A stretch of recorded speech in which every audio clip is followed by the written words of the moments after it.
Hey, everybody. Hope you are jumping into 2024 with as much excitement as what I am. Let me just show you my backdrop. I was going to film the other way around, but the light was sort of interfering in my. This is my little backdrop, guys. How nice is it? How nice is it to start 2024 in absolute business freedom? I know I'm absolutely pumped in here for it. But I thought I'd get on today and talk to you guys about a little challenge that I often find business owners encounter when they're thinking about their marketing strategy and how to actually price their promotional items. I think that sometimes, particularly in beast mode and when we're looking at making money through marketing, there can sometimes be a bit of a disregard for the strategy behind making money when we're putting promotions together. It's kind of like, oh, well, we sell a service for, it's normally $160, and for this promotional price, we're going to sell it for $129. And that number is sometimes really just like plucked out of thin air. Like you decide, even, we just had Christmas, for example. People are putting Christmas packages together and things like that. And there's no rhyme or reason for the pricing behind it, which is a bit of a problem, really, because if you want to make money from marketing, you need to make sure that you're priced appropriately in terms of not just deciding on a promotional price because it sounds good or because people are going to, opt in at that price point. I mean, creating a compelling offer is important as far as price point goes, but whether it makes you money or not, and I'll talk to you about the two sides of the coin on that, also needs to be consideration, right?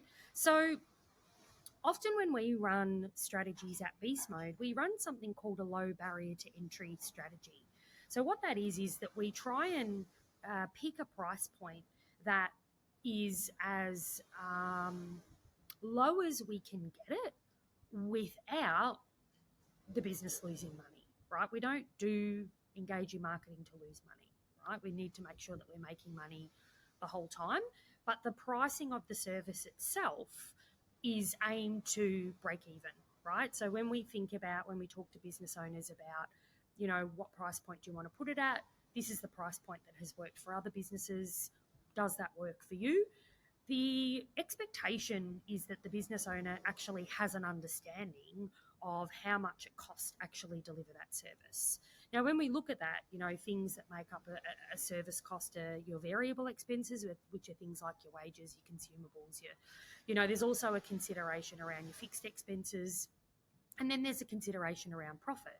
So the way that, and this is a little bit of a business strategy rather than a marketing strategy, but pretty much when we look at the business side of things, the makeup of a price is 30% cost of goods, 30% is accounted for in your variable cost, and the other 30% is profit, and then the 10% is your built-in GST component, right? Now, in a marketing strategy, you might want to look at the profit component, which in a full price for profit scenario, you want to have that at 30%. In a promotional structure, you might want to reduce the amount of profit on that service. So you might not be aiming for 30%. You might aim, and like I said, in beast mode, we aim for a break-even point. So there's no profit per se in the service, because the aim with a low barrier to entry marketing strategy is to rebook the client, right? We're aiming for repeat business as a part of a volume marketing strategy, and also to make money off retailing, upgrades, enhancements. So not make money off the actual service itself, because we want to provide an offer that is so compelling on price point that gets so much volume through, but that we make sure, and that's why we guard the gate at beast mode, because if you don't have a good consultation process and you don't retail and you don't upsell people or enhance their service, and you run a low barrier to entry marketing strategy, that is a recipe for disaster, right? And then you can't rebook the client. So then you're left in a scenario where you've got no rebooking, you haven't made any money off the service. Let's say the service was priced for break even, so you haven't lost money, but you haven't obtain the objective, right? Which means that this is where some people in marketing get really lost and don't make money because they don't consider all of these variables in the promotional pricing and in the promotional strategy, right? And they're so important that you understand all of these facets so that you can, make money. And if it's money on the front end or money on the back end, it doesn't matter, just as long as you're really clear on your strategy. Some people really bash discounting like it's bad for your business. Done strategically, it actually works really well. And when I say strategically, I mean all this stuff. I mean that you've thought about the objective, like what is the end game here? Is it that we want to make money on the front end, which means that we need to make sure that the promotional price has a proportion of profit in it, right? Are we okay with breaking even because we want to have a kick-ass promotional offer pricing that gets heaps of people through the front door, but we've got a consultation process that makes sure that we actually retain these clients, that we're able to sell them retail, that we're able to, enhance their service, make more money, so that overall, we make money on the front end and the back end. So no one strategy is a bad strategy. And I find that people that diss the discounting method don't actually have a really good understanding of the mechanics and how it actually works. Or they've tried it and it's gone badly for them because they haven't managed the strategy. They haven't, been able to successfully master the game plan of if it's low barrier to entry or discounted service. So your promotional pricing needs to take into account a couple of things in summary. One is, what's your aim? Do you want to make money on the front end? That is on the service.